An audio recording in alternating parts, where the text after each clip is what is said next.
Thank you so much to all your amazing comments yesterday on my video that I shared with about schooling with our youngest.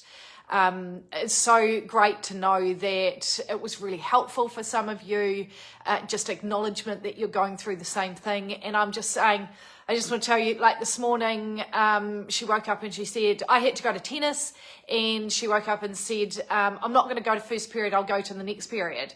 And I'm like, so we're still not out of the woods. It's not, do you know what it comes down to is what I realized. Yes, schooling is so important, and being happy at a school and moving was absolutely so key.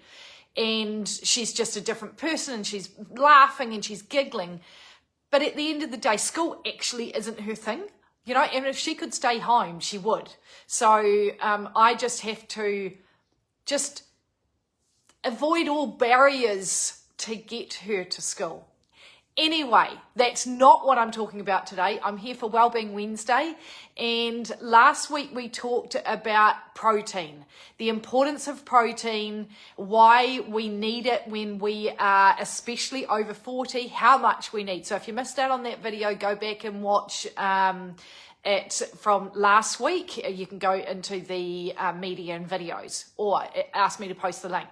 So today I'm talking about food groups and food proportions on your plate, because this is like one of the things that I follow every single day with every single meal. So there's 4 different food groups. You've got your fruit and veggies, you've got your fiber, so your carbohydrates, you've got your proteins, and then you've got your healthy fats, and then obviously you've got water. Not that that's a food group. So it is really to be kept sustained and to really help with those sugar cravings and just feeling satisfied.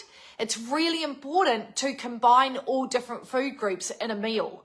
So if you are, like, for example, today I'm having pumpkin soup for lunch. So there is no protein in there. So I will cook up a couple of eggs to have on the side, or actually what I'll do is I've got some shredded chicken in the fridge, and I will put that into my soup. I will then serve it with some grainy toast, because I know that has got some, good quality healthy fats in there from the nuts and seeds, and from a little bit of protein, and some healthy fats, as I said, and some carbohydrates.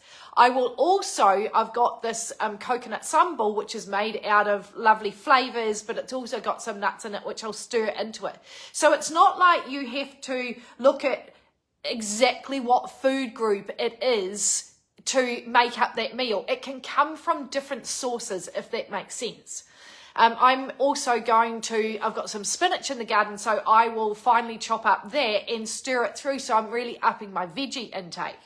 Okay, so we need to be making sure we've got enough protein, as I talked about last week, that we're getting some good quality, slow release carbohydrates in there. So that can also come from leafy green vegetables, but that might come from whole grain rice, or grainy toast, as I talked about, or quinoa. Quinoa is a form of protein and carbohydrates. It's more carbohydrates than protein. It could come from a whole grain wrap. Do you know that type of thing? Or like whole grain noodles, like soba noodles, which are made out of buckwheat. I know I frown a lot in my videos. So that's the type of thing. Healthy fats are your avocados, which are coming back into season, which is exciting. So you might be on a salad. If I have a salad, I will pour over olive oil, or I might pour over hemp seeds, hemp oil. I will put some hemp seeds, are a great form of protein. I might put some toasted sunflower seeds, pumpkin seeds, or I might put some almonds on my salad. So can you see that I'm looking at each food group and making sure that I am combining all of those to keep me satisfied?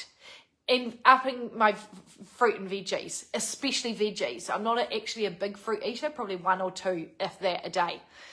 Now, in terms of that looking like on your plate, right?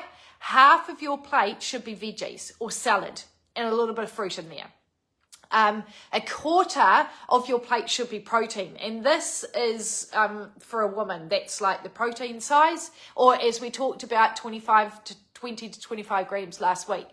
And then quarter, whole grains. So quarter of your plate whole grains. And then you've got your healthy fats, which I would have like quarter to half an avocado, drizzle, a few almonds, drizzle of olive oil, that type of thing.